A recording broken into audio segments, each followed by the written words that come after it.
Saint le Seigneur, le Dieu tout-puissant, celui qui fait, qui était et qui vient.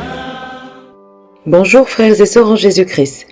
Bienvenue dans votre rubrique Saint du jour, disponible sur nos chaînes YouTube, Facebook et Instagram.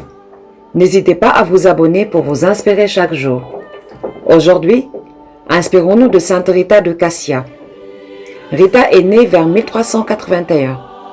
Vers l'âge de 13 ans, elle pense à la vie religieuse.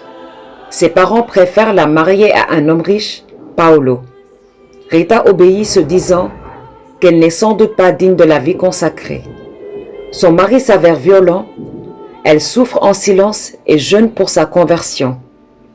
Elle est si douce que ses voisins la surnomment la femme sans rancune. Enceinte, elle donne naissance à des jumeaux. Paolo finit alors par s'amadouer et le ménage connaît un temps de bonheur. Un soir d'hiver 1416, Paolo tombe dans une embuscade. Quand Rita arrive, il est déjà mort, mais un témoin atteste qu'il s'est tourné vers Dieu. Les jumeaux, eux, ne rêvent que de venger leur père. Rita redouble de prières, demandant même au Seigneur que les jumeaux meurent en pardonnant, plutôt que de vivre dans la vengeance. Quelques mois après, ses fils sont emportés par une épidémie de peste, non sans avoir demandé pardon à leur mère.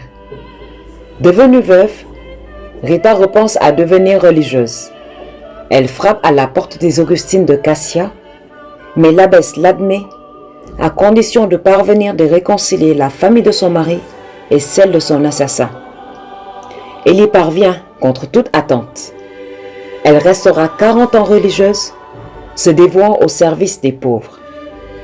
Un vendredi saint, elle est configurée au Christ. En pleine extase, elle demande au Christ qu'elle voulait atténuer sa douleur en lui. Une épine se détacha de la couronne du Christ et s'implanta dans son front. La plaie causée par le stigmate dégageait une forte odeur.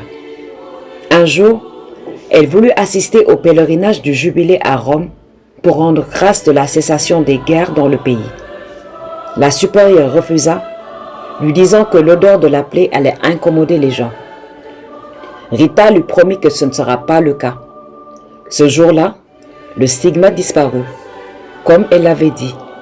Elle le gardera ensuite jusqu'à sa mort. 3 jours avant sa mort, Jésus et Marie lui apparaissent, et le Christ lui confie qu'ils seront tous réunis dans 3 jours. Elle mourra 3 jours plus tard, d'une mort rayonnante. Les cloches du monastère frappent 3 coups, toutes seules. La cellule où elle est étendue s'illumine. Sa plaie au front se referme, et un parfum exquis envahit la cellule.